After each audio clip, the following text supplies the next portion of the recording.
Hey, everyone. Thanks for joining me again for the podcast of the Horse's Advocate. This is Dr. Tucker, Geoff Tucker, Doc T, whatever you want to call me. Just don't call me late for dinner. And that brings up a subject of nutrition. And I promised you that I would put together some podcasts that were more concise or consolidated down to one factor of nutrition that seems to be hard for some people to understand, to bring about a change in what we do with our horses. And I'm finding it fascinating. The more I look into how life is evolving so rapidly in the human world, as far as how our bodies work, I can't wait to get here in front of the mic and just start talking to you about how you can make your horses' lives better, to help them thrive in the human world, as we say here at the Horse's Advocate. And if you're a member, I appreciate you so much for joining. I know that this is a little extra money out of your pocket, but it helps support everything that we do here. I take no advertising. I don't want any agendas, but it does cost me some money. So I appreciate your financial support. And I hope that I give back to you more than you ever anticipated, that your expectations are not only met, but exceeded there. But it's work in progress. We're starting small and building slowly, and we're finding people are like-minded who want to learn about taking care of their horses and doing it in a proper way that takes science and digests it, sorry for the pun, into something that's understandable. So it doesn't matter who you are, where you've come from, what you believe. You can stop and think and say, you know, what I've been doing isn't exactly working, and I'd like to try something different, and this makes sense. So that's my goal here at the Horse's Advocate, is to bring to you information and chunk it down into reasonable groups of information, small chunks, and make it understandable. So with that, I'm going to talk about a big word, hormesis. And while I don't have a dictionary definition of what hormesis is, it's just more in my mind an idea that you want to make things, well, what the heck? Let me look it up right now. But hormesis is one of those things that everybody has to have in life to make things work. Hormesis. Let's see what we've got. It is a characteristic of many biological processes, namely a biphasic or triphasic response to exposure to increasing amounts of a substance or condition. Well, that's a bunch of gobbledygook, isn't it? Hormesis is commonly defined as a beneficial or stimulatory effect caused by exposure to low doses of an agent known to be toxic at higher doses. There we go. Here's another one. This is the Merriam-Webster. It says medical definition of hormesis, a theoretical phenomenon of dose-response relationships, which something as a heavy metal or ionizing radiation that produces harmful biological effects at moderate to high doses may produce beneficial effects at low doses. Yeah, I like that. But I don't want us all to be thinking that we're going to be poisoning horses at low doses to make them healthier. But it's a word that's being used in the world of human nutrition, and it's something that's making sense to a lot of us. So I'm going to expand it into a low dose of stress added to our cells makes those cells healthier. And it's a process that once you look at it from another perspective, it seems pretty obvious. And the other perspective is when you constantly have access to food, whether it's grain being fed every day or hay being tossed in the stall multiple times, so they're never without hay, so they have 24/7 access to hay, or your ability to hop in your vehicle right now and run to the local fast food restaurant and pop food in there, or your local convenience store to grab some baked goods. As you know, most of you know, I travel around the country, and in every town I go to, and I mean every town here in the United States, there is some place I can pull in and find food. I never, ever have to worry about carrying food supplies, packing a wagon to pull behind my car, making sure I have food that I have to protect at night with various guns and knives from predators who want to steal that food. Food is abundant and continuous. And from that, we have the most obese population in the world. We have chronic cardiovascular disease, cancer, diabetes, cognitive dysfunction, which is now called type 3 diabetes. And it's not just here in America, it's just about every country that has access to these foods, or any place where that food has become abundant, such as here in America, the Native American reservations. They've been able to follow over the years, and they've watched diabetes and obesity go through the roof as they are exposed to a Western type diet. And this started in the late 1800s. They started noticing this. So it's epidemic and rampant, and there's plenty of books to talk about it, which I can give to you at another point. If you come over to the Horse's Advocate, we can discuss that. But I want to stay on what hormesis really is. And hormesis basically is the ebb and flow of nutrition into the body. And in the horse, that basically means on a seasonal basis. So they would eat their summer lush pasture as much as possible. And maybe in America, they'd be in Kentucky where the weather was beautiful, or maybe all the way up into Canada, they'd be grazing on lush pastures. And as the seasons changed and started to become cold and the starch started to decrease in those grasses, the horse would migrate and start moving south, where it doesn't have to expend as much energy to stay warm. They still would have grasses, but those grasses, even down south toward the southern states, such as Alabama, where a lot of the migratory paths of the horses in the United States ended up going to in the winter, they would have access to dormant pasture, which would be mostly cellulose, that would give them a high-fat diet. If you don't understand that cellulose makes a high-fat diet, please read my blog called The High-Fat Diet, or join the membership and take the course on nutrition to understand how the horse digests cellulose and turns it into short-chain fatty acids. It's such an important concept that we all as horse owners need to understand. And short-chain fatty acids does not come in a bag of grain unless they are now adding Beauty Pearl, B-U-T-Y, for butyric acid or butyrate, which is a short-chain fatty acid. They're now adding it to grain, trying to bypass this necessary component of gut digestion. But I've talked about that in other podcasts. So anyway, let me give you a short story of what's going on. There was a bunch of scientists back in the 60s that just were going around the world looking for possibilities of chemicals or bacteria or plants or something that would make an effect on human health. And the pharmaceutical companies sent these scientists out looking. And there's an island in the Pacific called Rapa Nui. That's it, Rapa Nui, 2 words. And they changed the name to Easter Island. And many of you have seen pictures of Easter Island because they have these huge statues of faces that are buried or standing in the sand of the beaches, which has led to a lot of people wondering what the heck these things are all about. But the people in Rapa Nui apparently did very well for the longest time, and then they died off. And some scientists went down there and just started digging around and took dirt samples.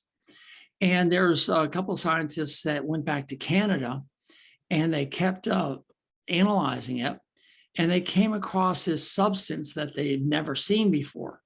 And they didn't know what it was. They didn't know what it did. So they just started doing a bunch of experiments to see what it was.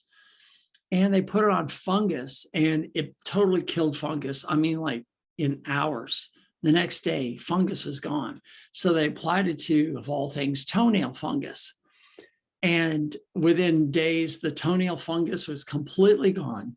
And it was thrilling because this was now a use for this drug that didn't even have a name.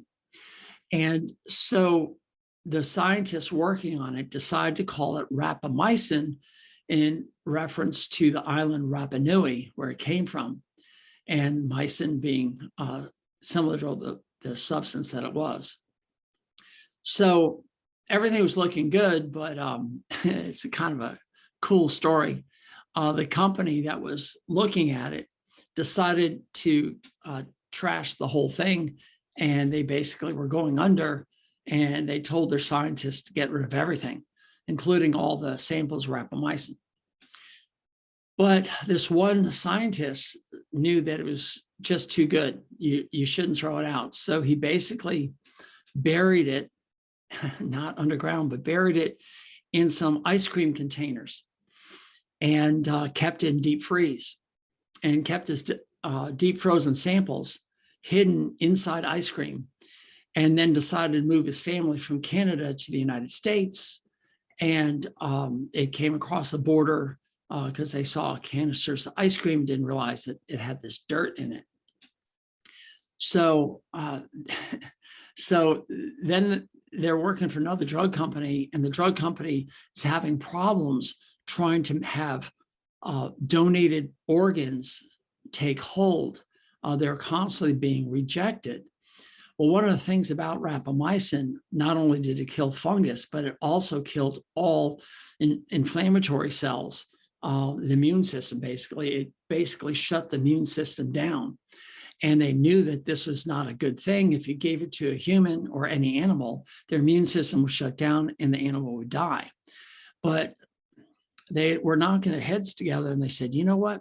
What if we could take it and kind of use it lightly? Could we lower the immune system so it doesn't have an overreaction to this foreign transplant, a kidney or a heart or something like that? And so they tried this drug. The company said, too bad we don't have any rapamycin. And the scientist says, yeah, about that.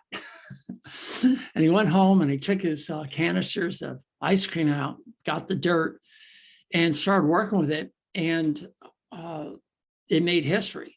It made the acceptance of transplanted organs start to work. They were able to take hearts where they put stents in, and a stent basically is a material device that keeps the vessels of the heart open. And they were putting these stents in, basically they're replumbing that heart, and the heart would reject these things as foreign materials, no different than a splinter underneath your finger.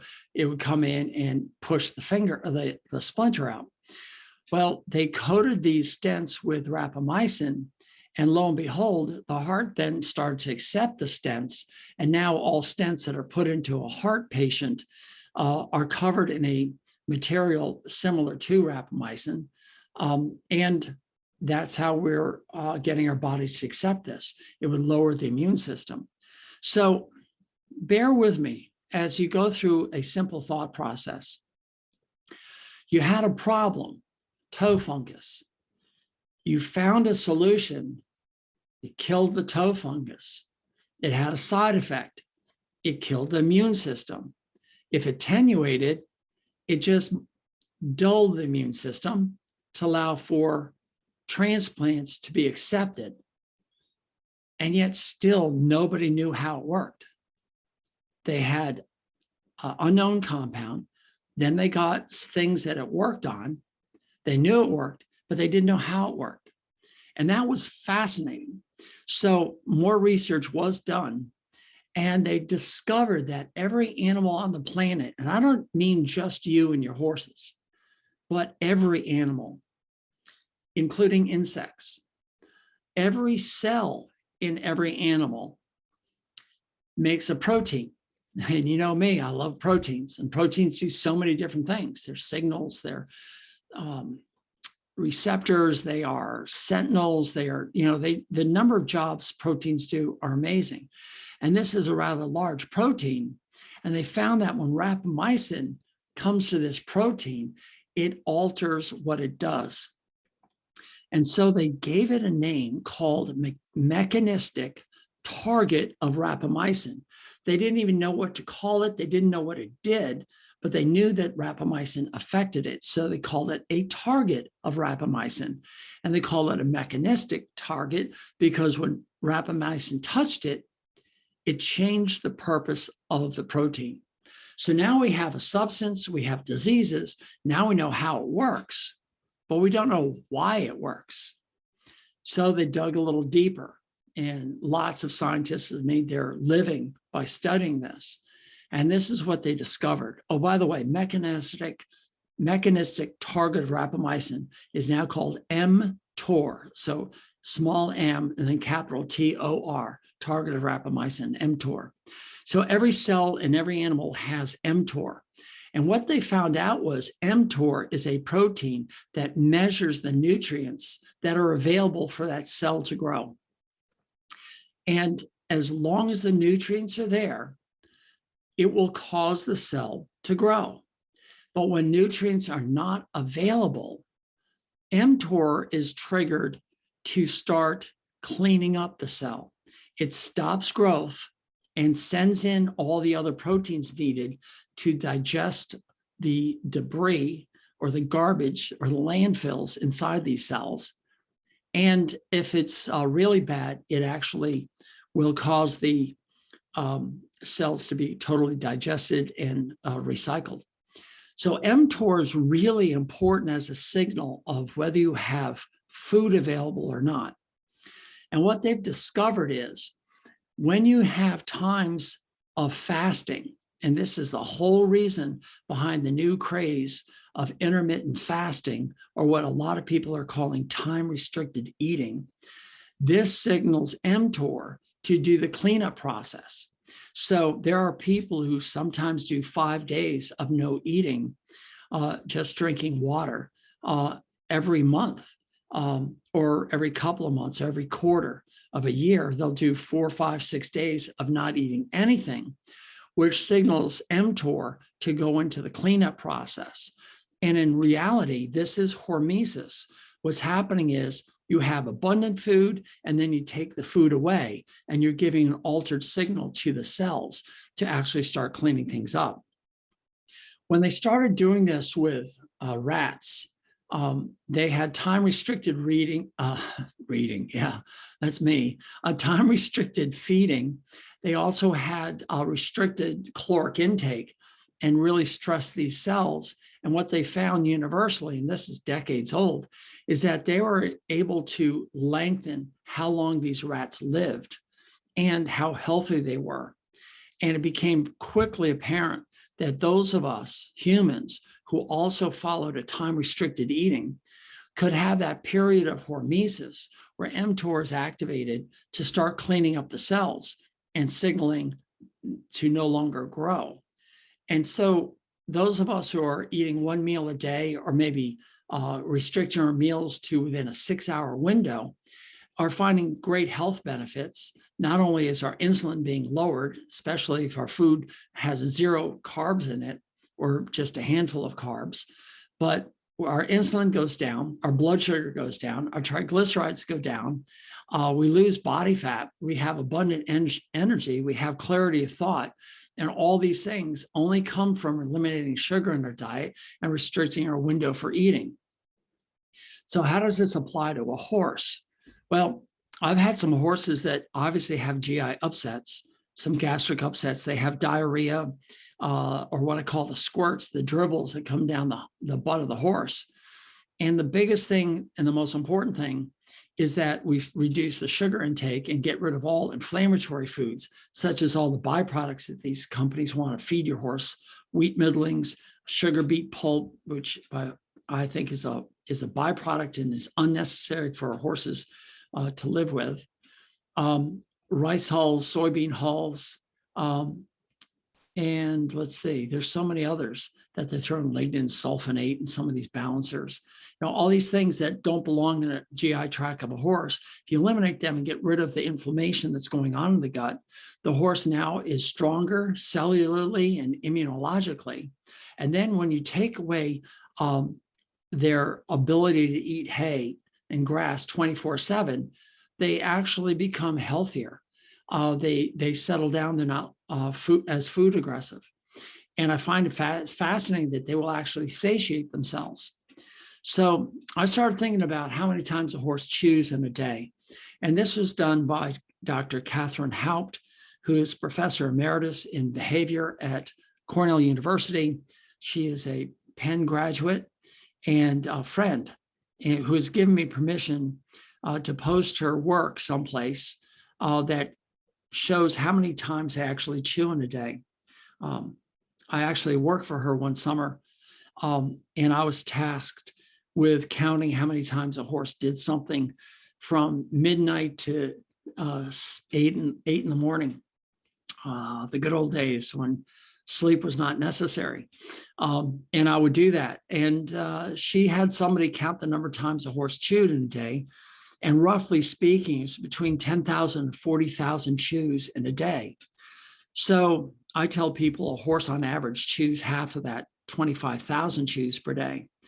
But even at 40,000 chews per day, if we could all agree that every time a horse chews, it takes 1 second of time. And I think we'll all agree that a horse that's just sitting there chewing hay is doing about 1 chew a day. 1 chew a second. I know that there's 86,400 seconds in a day. It's a number I've memorized. And if there's 86,400 seconds in a day, and at max, a horse chews 40,000 times a day, I'm just suggesting that half the day a horse is eating at most, and half a day it's not eating at all. And if you look at horses all the time, they're just standing around either doing nothing or they're sleeping. And that means 12 hours out of every 24, they're not eating. Now, do they just not eat from, let's say, 6 at night to 6 in the morning? Well, we know that's not the case because we've been out there and we've seen the horses eating 7, 8, 9, 10 o'clock at night. But they usually stop eating at some point. And there's a fallacy, I think, that's been perpetuated somehow.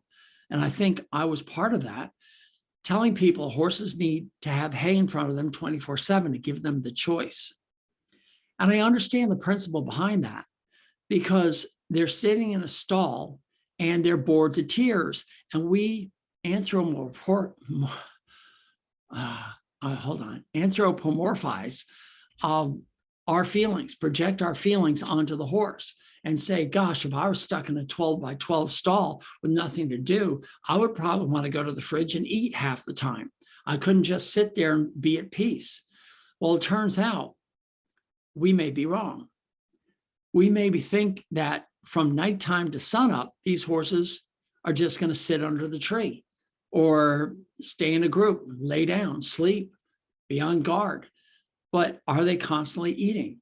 And I'm sure somebody out there has done the studies to actually look at the distribution of eating times in a day.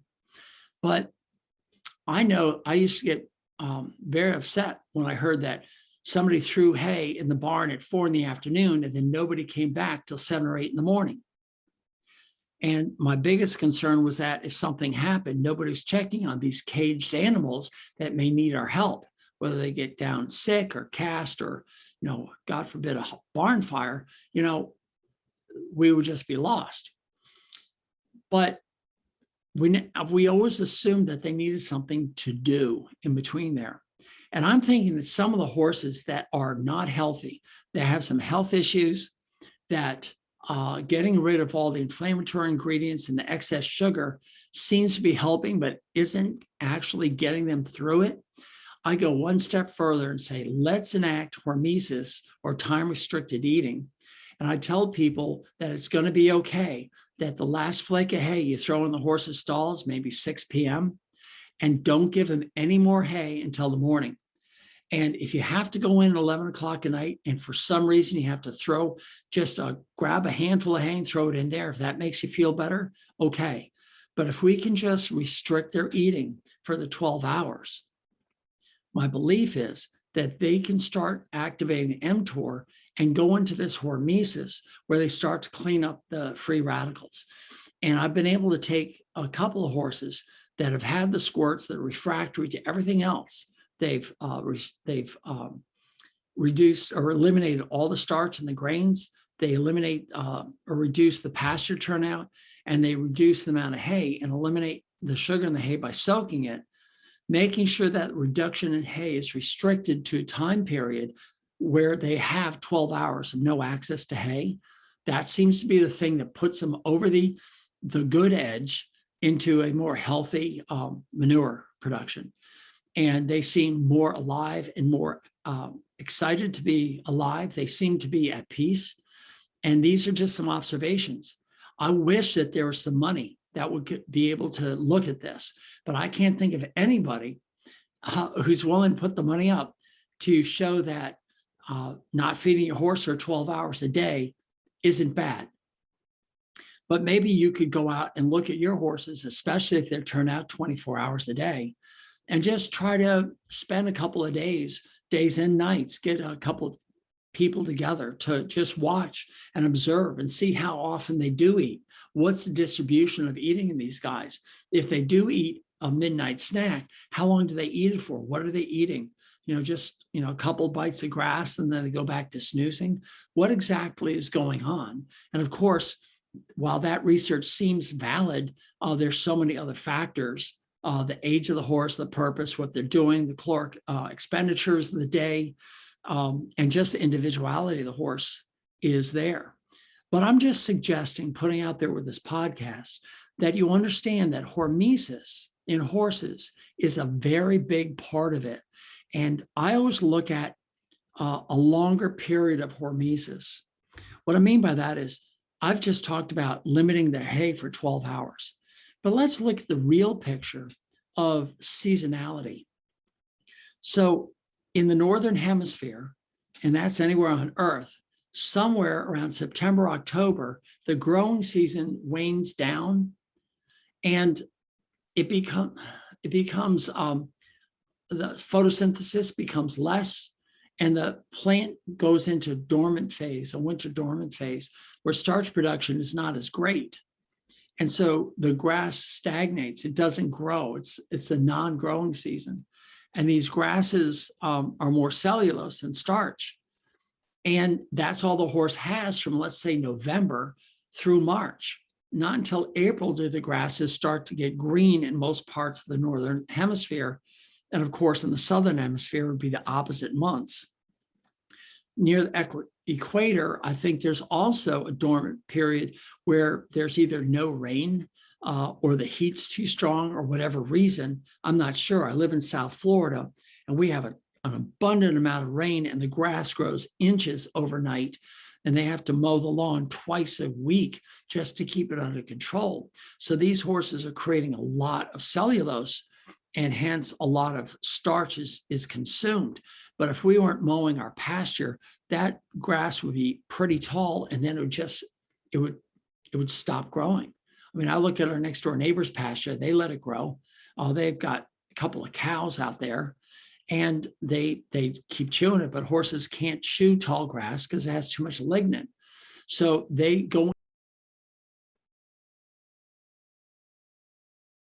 So we had a break in the connection here. I'm sorry, I'm splicing this together now. So this tall dormant grass that we have here in the summer is no different than any other dormant grass. It provides a lot of cellulose that provides fat for the diet, which gets them off the sugar. So we have an ebb and flow of sugar, which will make an ebb and flow on what the mitochondria uses. And as I discussed in the last podcast about mitochondrial flexibility, the horse now changes from using predominantly sugar to predominantly fat, which allows the horse to go into this hormesis phase, to go in there and start cleaning things up as it has a little bit more trouble meeting their nutritional needs. So that's the idea behind hormesis. It was discovered through multiple routes, but the rapamycin one seems to make the best story for people to understand an mTOR. And now you have a reason for intermittent fasting or time restricted eating, or eating one meal a day, or skipping a couple of days, just drinking water, and seeing if you can help to switch over how your cells operate and how they can clean up and how you feel. There's been a lot of health issues that have been resolved with people switching over to single meals a day. And that's just fascinating to me. So why can't it help work for a horse? Well, in humans, we are technically, now don't argue with me on this, but technically we're carnivores. We take meals, we store our bile in gallbladder. So we're meal takers. Same with all cattle and sheep and goats and all the ruminants. They have a gallbladder.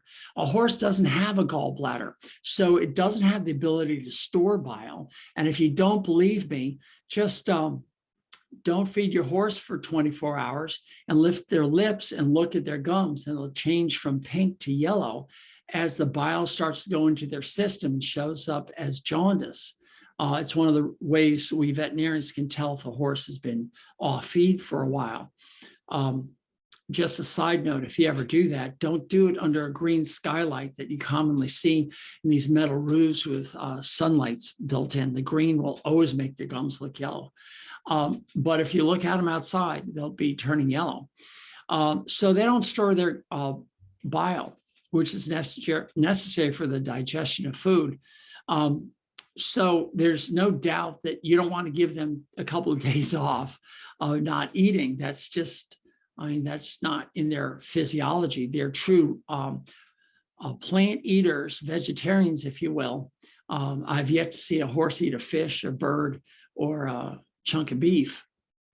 So they're true vegetarians, and they have to eat a lot of plants to get the same amount of protein that a carnivore can consume in just one meal and then go a couple of days like a dog and do just fine.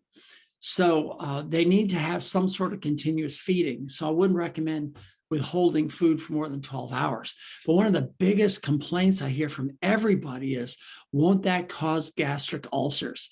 And I find that really fascinating, because I say to them, well, show me the data. Show me the scientific proof that a horse that isn't fed food for 12 hours starts to have gastric ulcers.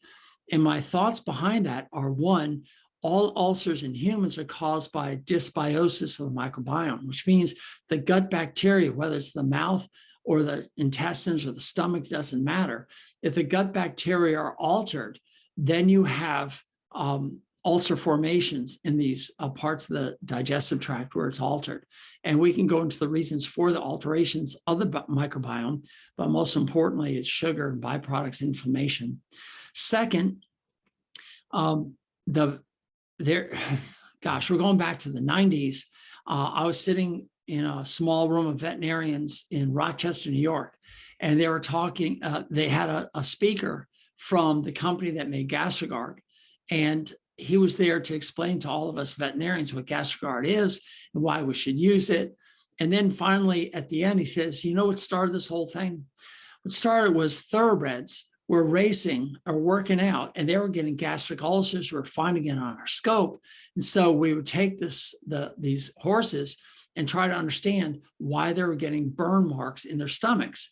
And it turns out that if the horses were exercised on an empty stomach, the acid would splash up from the bottom of the stomach up onto the upper half of the stomach, where it's not protected from acid. And that's where the burns are being found out. The acid of the stomach stays in the lower half, where the lining of the stomach is protective against this acid and doesn't burn it. So he said, if you really want to prevent gastric ulcers in horses, just feed them something, get the stomach filled with hay before you go out and start racing them or working them hard.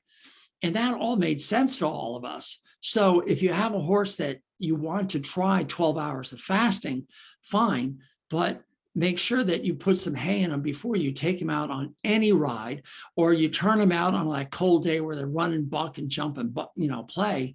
You don't want that acid splashing up. So the first thing you do is feed them some hay, get their stomachs filled with something. That will help absorb the acid, keep it down the lower section of the stomach. And then if you need to ride them or turn them out, do so after that. I think there's no science behind what I've just said, but it just is logical in my mind. And again, I haven't seen any data that says if you fast a horse, that causes gastric ulcers. If anybody has anything to counter that, please let me know. I'd be interested. But in reality, I think it's just as damaging. And I think there's plenty of evidence that shows that when you feed a horse 24/7, these horses are coming down with all sorts of illnesses. They don't have a chance to clean up and become healthy. If you look at the wild horses, meaning the horses that are, have been domesticated and turned out feral, if you will, the wild American Mustangs that don't have any access to regular routine care from a human, you'll see that as they go through the winter, they're out there in the cold rain, but they're happy. They're not shivering. They actually still have pretty good body fat. They don't have any bales of hay there to keep them going. They seem to do just fine. And we all know that you can have some pretty severe winters. And by giving them hay during the winter, that's going to help them get through. Or if you want, you can give some oats or some sort of whole grain to get them by. But that's only for a couple of weeks, maybe a month. And then you take them off it and they get off that inflammation and they get off that chronic sugar and they can go back into their normal cycle of ebbing and flowing, the winter versus the summer, the spring versus the fall. These are important seasons. The whole reason we celebrate Thanksgiving here in America is because the bounty of the harvest from the summer is there and we're packing in the food. We're supposed to eat as much as we can to get fat, because winter's coming, because come December, we have no refrigerators, no pantry filled with boxed or canned goods. We have no baked supplies. We don't even have a fireplace because it's only, 200 years ago. And most of us, we might have a fireplace, but by golly, we made sure that was giving us some heat and maybe boiled some water to give us a little bit of a bath every, couple of weeks, or, make some tea. But we didn't constantly go to the local convenience store and pick up little, cupcakes and, candies and stuff our face with all these things and swallow it down with a soda pop. And the same thing applies to our horses. We have to give them a time off. And that time off is called hormesis. It's a natural ebb and flow of things. And I want you to just consider, if you have one of those horses that's metabolically unfit, what they call equine metabolic syndrome, and you've eliminated the grain and you're still having struggles, then soak the hay, get the sugar out of the hay, restrict the hay to within 12 hours of food, restrict the pasture and hay combination, and try and get that sugar down and let the horse start to live off their body fat and convert their mitochondria over to the fat fuel and have them become flexible.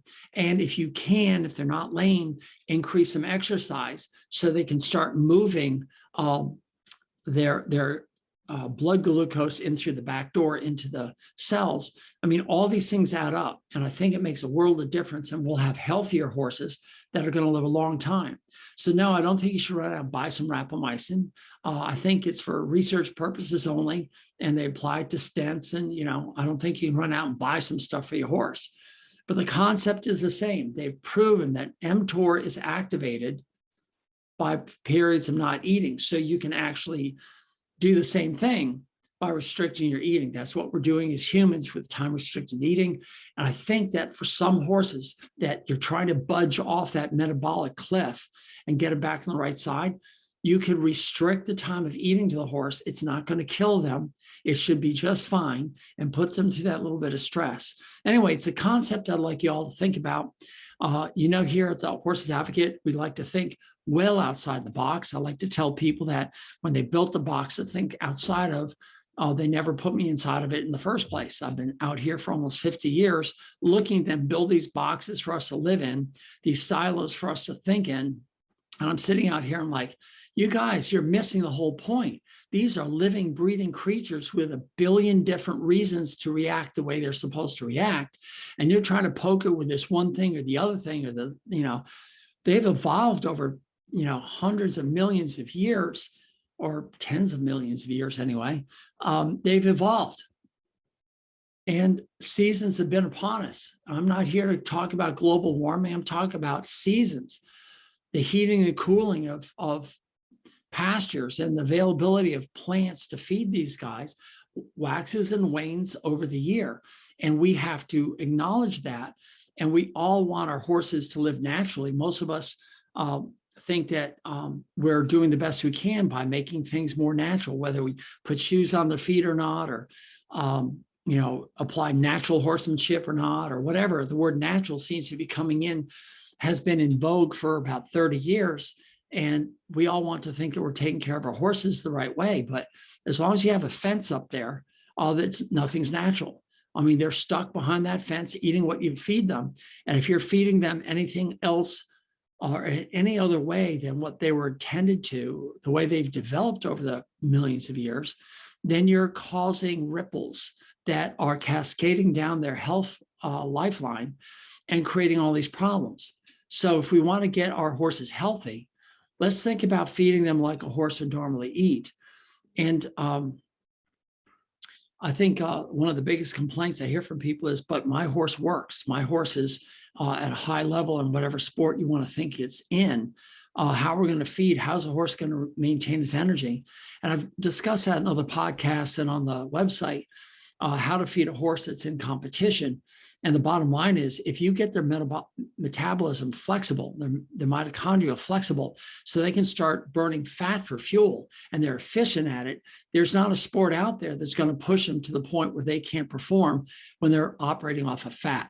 And I think that's one of the biggest takeaway messages here. Stop feeding sugar, limit the sugar to a season, make sure that the sugar goes away in the winter and that they start to lose their body fat. That's a sign of being healthy, because as the fat melts away, you're going to find that the muscles have maintained themselves. They've retained their muscling. It's when the fat goes away and you realize that they don't have a top line that you're way behind, and you have a lot of catch up to do by adding protein and having the horse get the protein back on the body in the form of connective tissue, muscling, suspensories, all the other lameness causes, bring them back up. And this takes more than a year in some horses.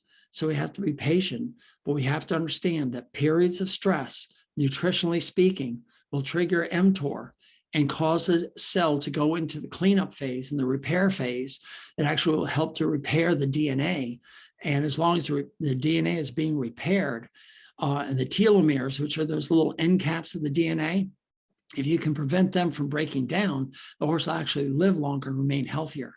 So let's stay on board with this and feedback. Join the Horse's Advocate. Tell me what you think. Tell me about your experiences in doing some hormesis with your horses or even with yourself. And let's see where this goes. I think this is something interesting nobody else is talking about in horses, not that I know of. And if they are, let me know, because I'd like to talk with them and see what their experiences are like. So here's Doc T. We're signing off another time. Please go over to thehorseadvocate.com and become a member, or at least see what we've got over there. Go to your favorite podcasting stations, such as Apple Podcasts, and leave a review. Let us know how we're doing. Tell us how we can improve things, and tell us some of the subjects you'd like me to go over. But in the meantime, I'm going to chunk down nutrition over the next couple of podcasts and go over some of the things that are bugging people to make it a little bit more understandable. So thanks for spending your time with me. I appreciate you so much. Drive safe, shovel safe, and stay on top of your horse. Talk to you another time. Thanks. Bye.